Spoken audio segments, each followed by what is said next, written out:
ନାଇଁ ନାଇଁ ନାଇଁ ନାଇଁ କିଛି ଶୁଣନ୍ତୁ କିଏ କ'ଣ ପଦପଦବୀରେ ଅଛନ୍ତି ଭିନ୍ନ କଥା, କିଏ ଆସୁଛନ୍ତି ଯାଉଛନ୍ତି ବି ଭିନ୍ନ କଥା, କିନ୍ତୁ ଲୋକମାନେ ନବୀନ ପଟ୍ଟନାୟକଙ୍କ ସହିତ ଅଛନ୍ତି।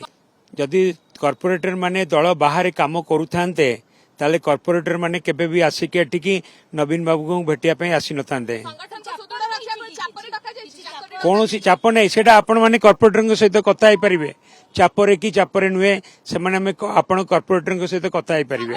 କିଛି ମେସେଜ ନାହିଁ, ସମସ୍ତେ ବର୍ତ୍ତମାନ ସମସ୍ତଙ୍କ ମୁହଁରେ ଗୋଟିଏ କଥା, କର୍ପୋରେଟର ମାନେ ଯେଉଁମାନେ କଟକ म्युनिसिपल कॉर्पोरेशन एरिया रे काम କରୁଛନ୍ତି ଆଉ ବିଶେଷ ଭାବରେ କଟକ ଚୌଦ୍ୱାର ନିର୍ବାଚନ ମଣ୍ଡଳୀ ଭିତରେ କାମ କରୁଛନ୍ତି, ସମସ୍ତଙ୍କ ମୁହଁରେ ଗୋଟିଏ କଥା, ଆମେ ନବୀନ ବାବୁଙ୍କ ସହିତ ଥିଲୁ, ନବୀନ ବାବୁଙ୍କ ସହଯୋଗ ଆଶୀର୍ବାଦକୁ ନେଇକି ଆମେ କର୍ପୋରେଟର ଜିତିଛୁ ଏବଂ ନବୀନ ବାବୁଙ୍କ ସହିତ ରହିବୁ, ବିଜେଡିରେ ରହିବୁ। ନା ନା ଏଥିରେ ଆମର କିଛି ଭୂମିକା ନାହିଁ, ସେମାନେ ସ୍ୱତଃପ୍ରତ ଭାବରେ ଆସିଥିଲେ।